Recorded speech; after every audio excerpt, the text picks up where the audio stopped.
Hello, guys, and welcome to First Two Steps. My name is Rock. I am your host. Super excited about bringing you such an amazing person today. He is the world kickboxing champion and kickboxing coach to professional boxers and mixed martial arts athletes. After retiring his amazing career, he's still going and still kicking, joke and pun intended. He has continued to stay in martial arts as an instructor and coach for children and adults, and now he lives in Las Vegas. So please join me in welcoming the amazing Tim Bring the Pain Lane. Woo! Thank you for coming up, Tim. Yeah, Right. so Hey. awesome. Thank you so much. I know it's early in Vegas, so thank you so much for being here with us.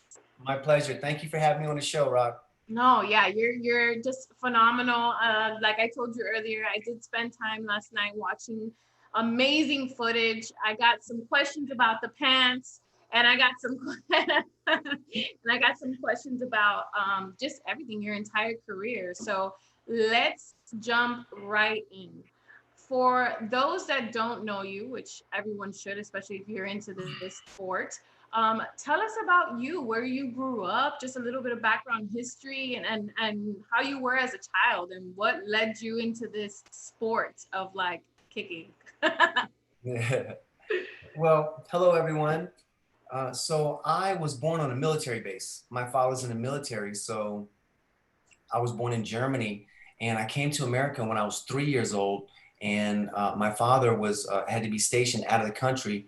As my parents split up, I lived with my aunt from 4 to 5, and that was on the East Coast. And during that time, Rock, is pretty crazy, but she the man that she was married to was from India, and everything she made in the house was curry. So I had to learn fast how to get used to curry dishes and spicy peppers and things. So I smelled of of curry, real, it's a real thing. So that whole year I was teased because I'm bald now, but I'm a full ginger, full-blooded ginger. So, and I had a bush of hair and I smelled like curry. Oh my gosh. So, so needless to say, I was picked on a little bit. And during that year, it was a really rough year for me, to say the least. But when my dad came back to pick me up, I said, Dad, I want to start martial arts. I want to make sure nobody ever puts their hands on me and nobody ever bullies me again. Right. So he picked me up in Alexandria, Virginia, and I'll never forget because he had a Corvette at the time. And my dad was a Army Ranger. So, crazy dude. Me and him drove across country all the way to Oklahoma, to Fort Sill, Oklahoma. That's where he put me in judo. And I was 6 years old, Rock, and I got a feeling in my body that I had never felt before when I won a tournament. I won my first judo tournament. In judo tournament, judo, you learn how to throw and fall, and I did really well. I got my hands raised that day, and I got goosebumps. And I was like, man. How I never crazy felt at this. 6 years old, you already knew there was something special about that, right? I got goosebumps, Rock. I had never felt that before. People were cheering. I was like, man, this is it. Well, at that particular time in my life, I had a best friend. We were inseparable for 5 years. I lived in Oklahoma, but then my dad moved. So I took the martial arts and I felt good about myself. My confidence was great, but my dad moved and then people picked on me again.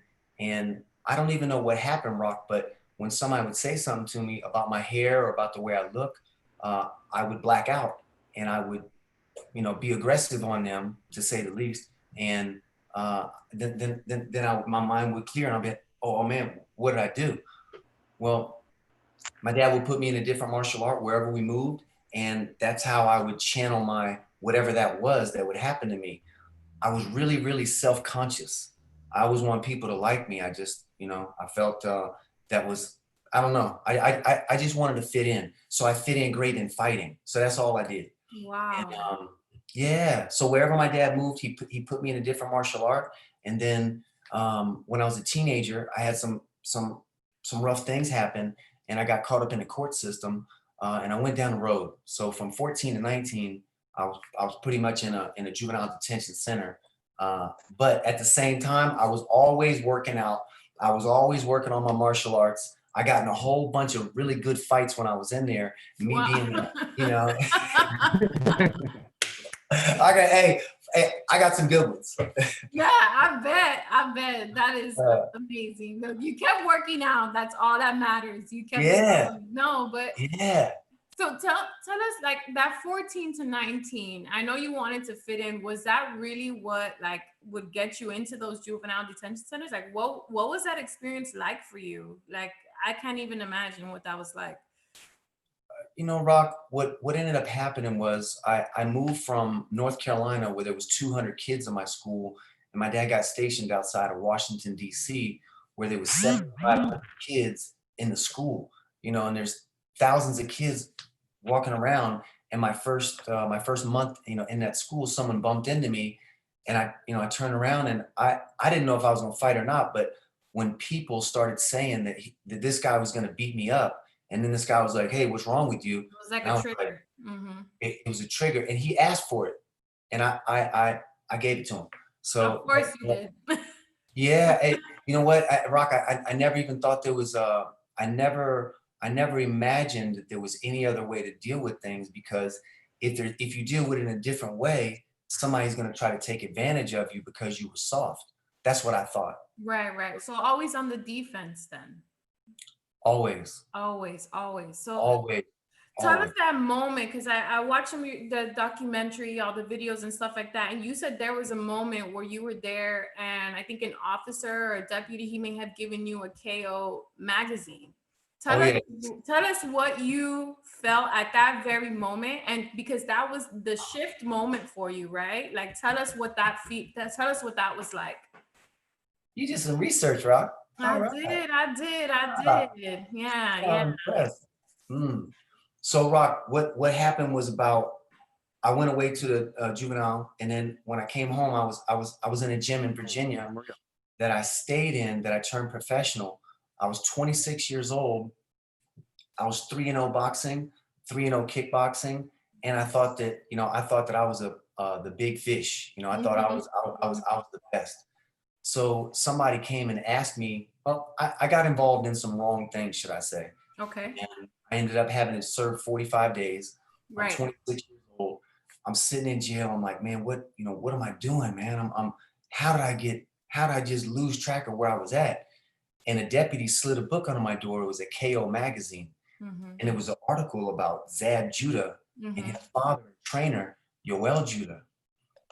And while I was sitting there, Rock, I'm reading through it.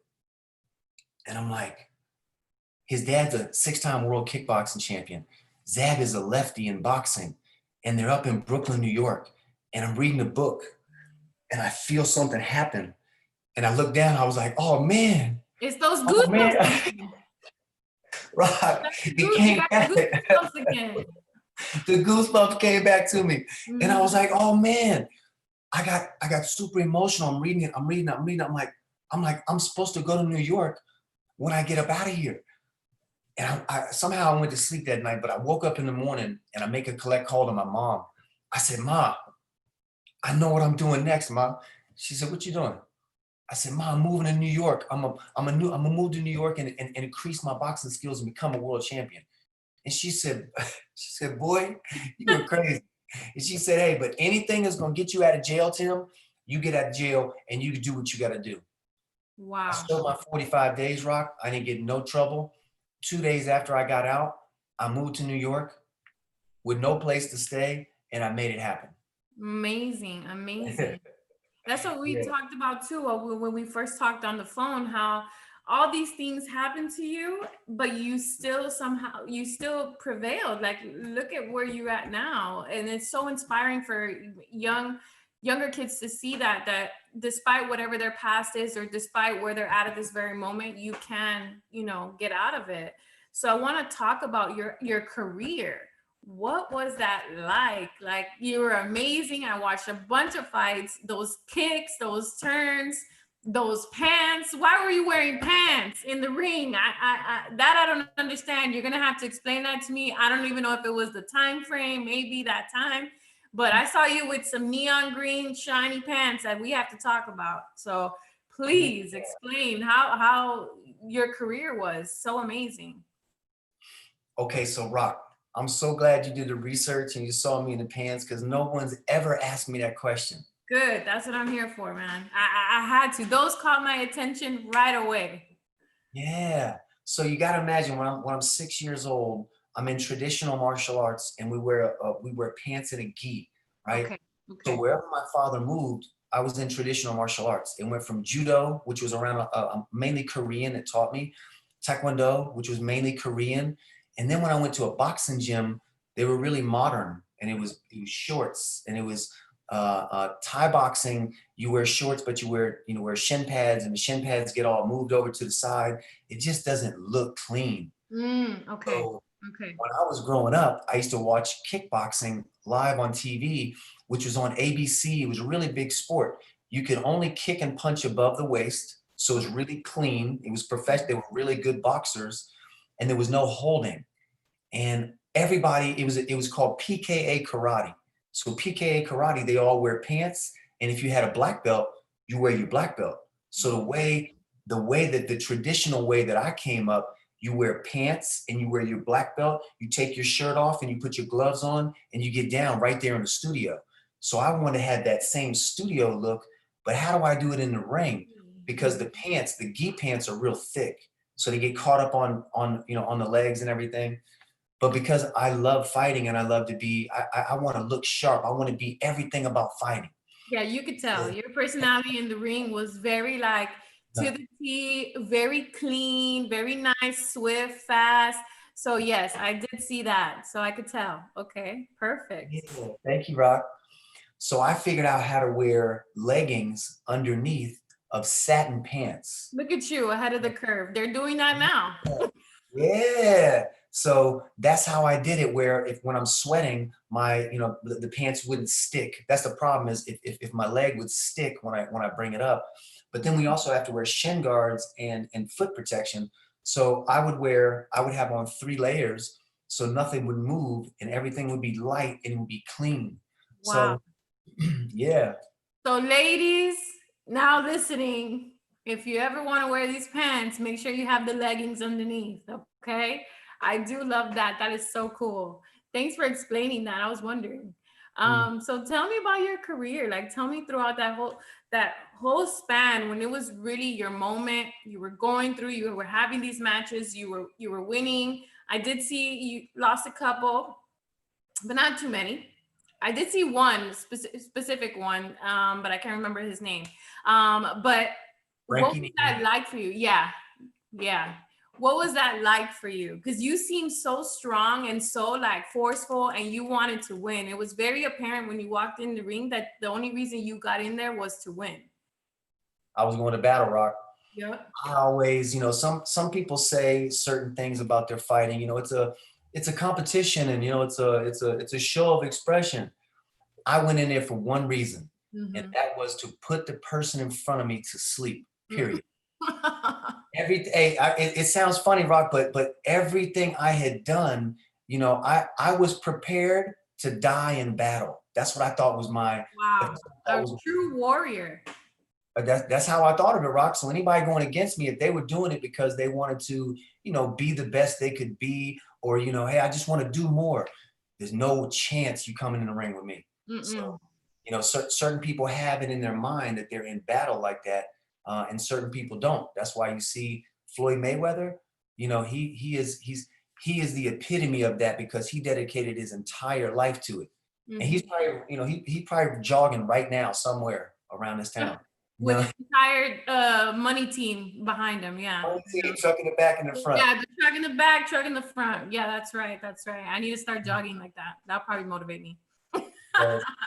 But so what was that like for you during that span, that moment, the very high of the high, having that type of career, being in the limelight, being on TV, having people cheer for you? What kind of experience was that? Because not many people get to experience things like that. Man, Rock, it was everything I had ever dreamed of, and the feeling from people from the show, just being in the spotlight and being able to express what I wanted to express. And then when I was done, the most amazing thing would happen is all my aggressiveness and all my tension, everything would be peaceful.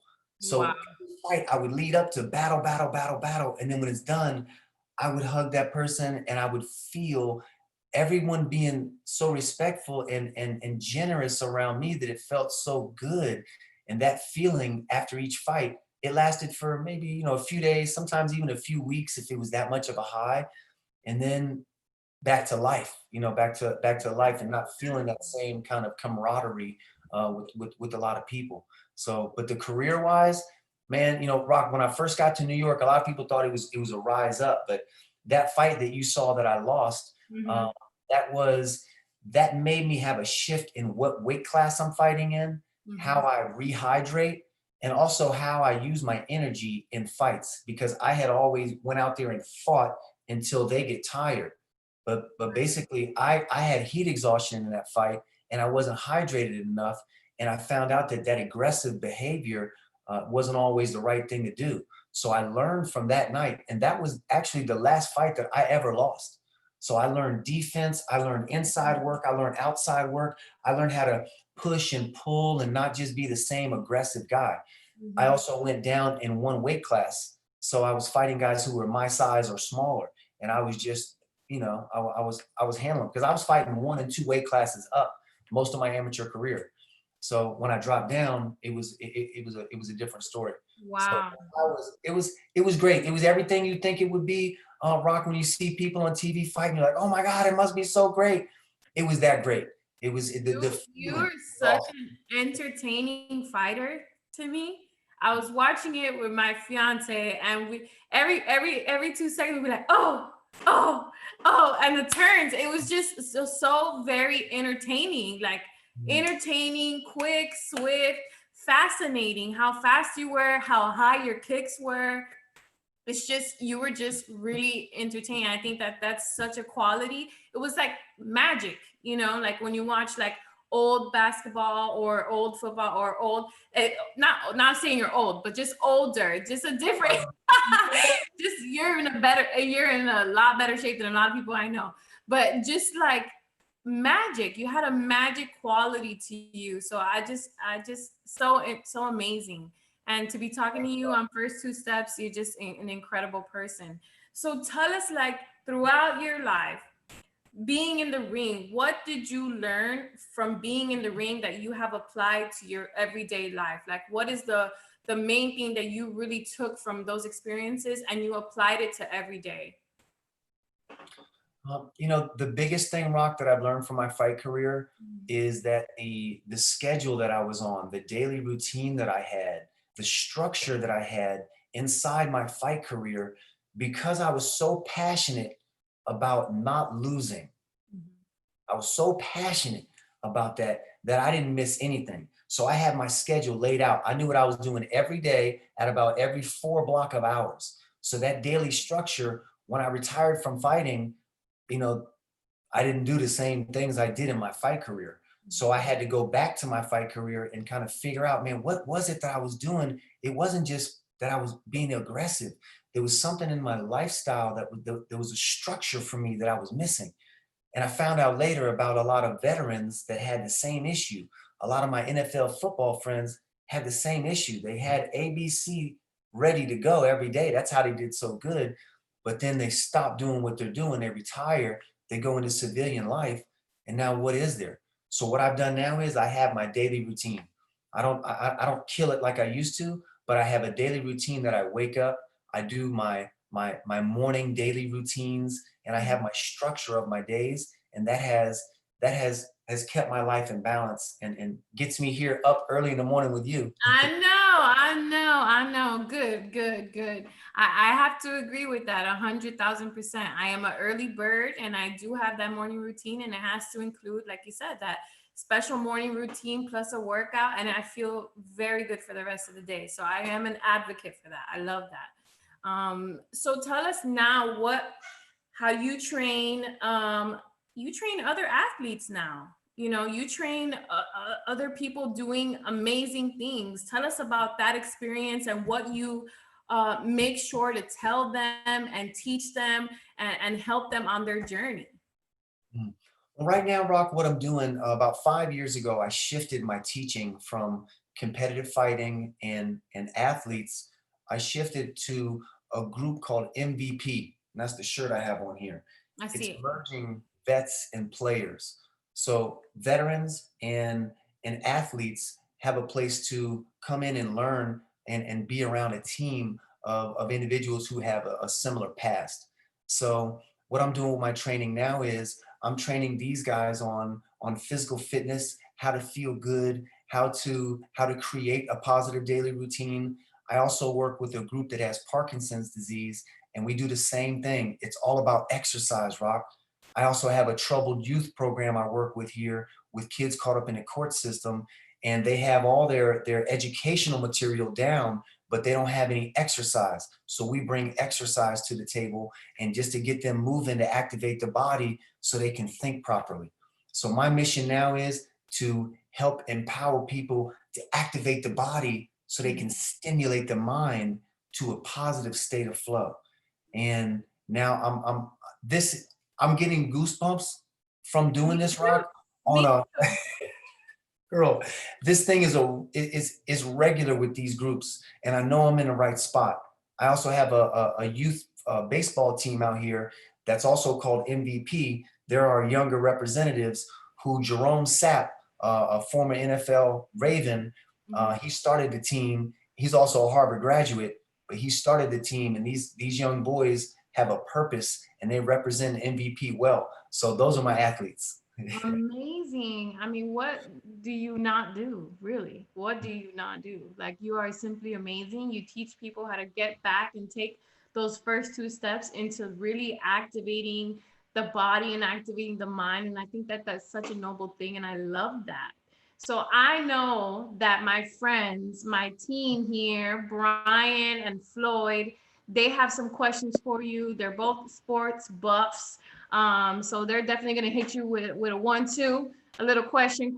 So I'll pass it over to Floyd first, and then I'll pass it over to Brian real quick. Tim, let me see that hand you got there, man. Let me see those knuckles. Yeah, I noticed some things right there. Yeah, I was checking that out. Been in that bag lately, I see. Huh? Roy, they just recently opened the gyms up. You know, I was cooped up for like 2 months. Yeah, and my shoulder, everything got healed up. So when I went back, I have started hitting the bag a little bit. I feel pretty good. But 3 months, there was nothing. Man, I feel you, man. My background is football, and them 3 months killed me, man. I feel like I was a little kid in the gym trying to work out after the 3 months. But man, no, I just wanted to say thank you. Your story is inspiring. You know, hey, look, I used to play professional football, and I used to train kickboxing with a bunch of guys back in the days. But when I did it more for flexibility, I used to train with Jim Kelly back in the days. Oh yeah, okay, all right. Yeah, with Jim. So yeah, so we used to train for flexibility. But man, that's work. So my hats off to you on that one. Thank you, Floyd. I heard some good things about you, Floyd. Yeah. I hope they didn't tell you everything. There's some things off camera. No. Man, I respect you, man, and thank you for coming on, being part of the show, man. Next time I go to Vegas, I'm gonna have to look you up. Oh yeah, Floyd, we're gonna stay connected for sure. Yeah, you know, I went to UNLV. Oh yeah? Yeah, I went to UNLV my freshman year. I was out there with Randall Cunningham and all those guys. Okay. Yeah, so that's my stomping ground out there. So you know about this heat out here. It's hot, man. So we used to play football out there, JV. They used to have us practice. When we practiced out there, we used to have to practice at 6 o'clock in the morning because it was so hot. Yeah. So we had one game we played at 1 o'clock in the afternoon, and our shoes were actually melting on the turf out there. You know, the Rebel Stadium is out there. So our shoes were actually melting on the field. It was so freaking hot out there. I was like, man, you got to be kidding me out here. But yeah, Vegas gets. But you know what? For training, it's awesome. Oh yeah. I like training in the hot, so I like they're going up in the mountains, training up in the altitude. So it's awesome for that. Mm-hmm. Yes, it is, Floyd. You're right about that. Yep. Well, cool, man. Appreciate you, big dog. Yes, thank you, Floyd. Tim, I've had the pleasure. We talked a little bit off, on the phone before coming in. The things that you're doing is incredible out there. It hits hard because a lot of people don't realize when you and I are talking that all the success that you've had, it's come at some prices that we've talked about. It didn't just happen overnight. You had some daily grinds, you had some frustrations, you had, like where I would tell you, I'd get mad about something or just in general. And with the military background. And then we also touched on what you're doing now. You had to kind of reinvent. You had gentlemen come up to you, I believe it was in a wheelchair, and wanted to learn how to box and train and the things that you're doing with the wounded veterans and stuff like that. And then the baseball team, I didn't know about that. And like what Rock said, I was like, damn, the man sleep more than 15 minutes. You and Floyd definitely got in common with that. I'd love to be able, as we go through, because your story is incredible and dominating in the ring, as Rock talked about, and everything, and moving and the structure and stuff like that. But like when we talked about with first two steps, it's the physical and the mental, and how you've also got nutrition in your body and you're training everything.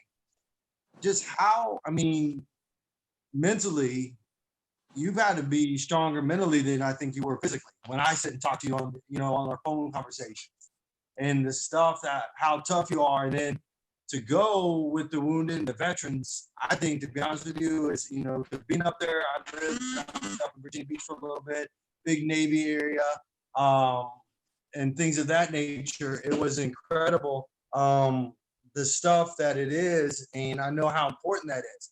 How mentally did you prepare yourself every single day and things that you went through too? Well, Brian, I what I did was I thought to myself about things that made me feel good. And when the veteran program came into my life, I just focused on what was making me feel good. And then putting that in front of me every day and filling my schedule back up with the things that I had my fight schedule. Now I fill it up with positive things. And what ended up happening, Brian, is I cleared my mind and I ended up healing my brain from a lot of different traumas that I had no idea was there. Since being a part of this program, I started to see some real similarities, because my life was going great, and it was going, I'm fighting, man. I got champions all over the place. I even invented a martial arts training device that I patented, and I said, man, everybody's gonna know me as the best fight coach in the world, and this is what I'm gonna focus on. But right. when the dude in the wheelchair came up, and I gave him these sticks, and he used them as an extension of his arm to actually feel good, I said to myself, Brian, I'm in the right spot. But I would go to sleep at night sometimes, Brian, and I didn't feel that mentally strong. I would have dreams and I would have flashbacks of things that happened in my life that I had no idea why they would come back, because, hey man, I'm doing these nice things for people. I'm doing these great things. So right. being mentally tough, what I focused on, Brian, more than anything, is I said, man, please just let me feel some goosebumps. If I can feel some goosebumps, I know I'm on the right spot. But sometimes there was something blocking that, Brian. I can get them right now as I think about something. They come to me and I know I'm in the right spot. But there was a time about 5 years ago where I was having trouble focusing mentally, and that's when I learned a lot of the resources that I've learned from this Merging Vets and Players program that had me clear a lot of the brain trauma that I had no idea was there. So it was more of a clearing, Brian. So you say mentally tough. I had to clear a bunch of stuff out to be mentally tough on life like this, because I was mentally tough on fighting for a long time because I was so, angry from being a child. But now my passion for helping people, I get goosebumps and I feel great. It just in a different way. But that's what I keep on my plate now. That's my soul food. That's awesome. And those are some things, to be honest with you, that we could probably sit on this conversation for like the next 3 days. And I do want to break down, because your story is incredible. It's remarkable. The things that you're doing now, I even want to continue to elaborate because I'm gonna tell you something.